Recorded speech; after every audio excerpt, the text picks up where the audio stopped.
আগুন, আতঙ্ক, চারদিকে শুধু দৌড়ঝাঁপ আর চিৎকার। হামলার ভয়ে ইসরায়েলিরা পালাচ্ছে ঘরবাড়ি ছেড়ে। ইয়েমেনের হুথি বিদ্রোহীদের ছোড়া ড্রোন আর ক্ষেপণাস্ত্র একটার পর একটা আঘাত হানছে ইসরায়েলের আকাশে। রকেট সাইরেন বেজে উঠছে দিন-রাত, আর তাতেই মানুষ ছুটে যাচ্ছে আশ্রয়কেন্দ্রে। ইসরায়েলি সেনাবাহিনী জানিয়েছে তারা বেশিরভাগ হামলা ঠেকাতে সক্ষম হলেও কিছু আক্রমণ লক্ষ্যভেদ করেছে। বিশ্লেষকরা বলছেন, গাজায় যুদ্ধ চলমান অবস্থায় হামাস, হিজবুল্লাহ আর হুথি তিন দিক থেকে চাপ সামলাতে হচ্ছে ইসরায়েলকে।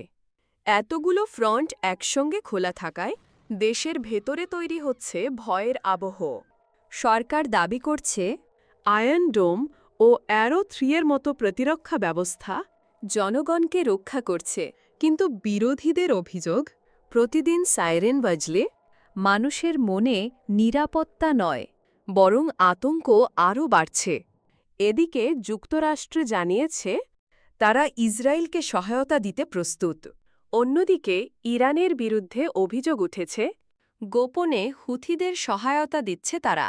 জাতিসংঘ আবারও সতর্ক করেছে, এই পরিস্থিতি দীর্ঘস্থায়ী হলে পুরো মধ্যপ্রাচ্য অস্থিতিশীল হয়ে উঠবে। প্রতিদিন সন্তানদের নিয়ে দৌড়াতে হয়। আমরা জানি না কখন কোথা থেকে হামলা আসবে। এক বৃদ্ধের চোখ ভিজে উঠল। এই বয়সে দৌড়াতে হয়, কিন্তু ঘরে বসে থাকলেও কি নিরাপদ? অন্যদিকে ইয়েমেনের হুথিরা বলছে গাজার নিরীহ মানুষ মারা যাচ্ছে, তাই আমাদের হামলা চলবেই।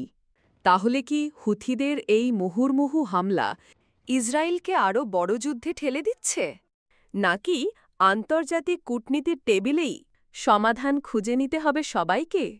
একটা বিষয় অবশ্যই পরিষ্কার, আগুন আর আতঙ্কের মাঝেই ঘরছাড়া হয়ে পালাচ্ছে ইসরায়েলিরা।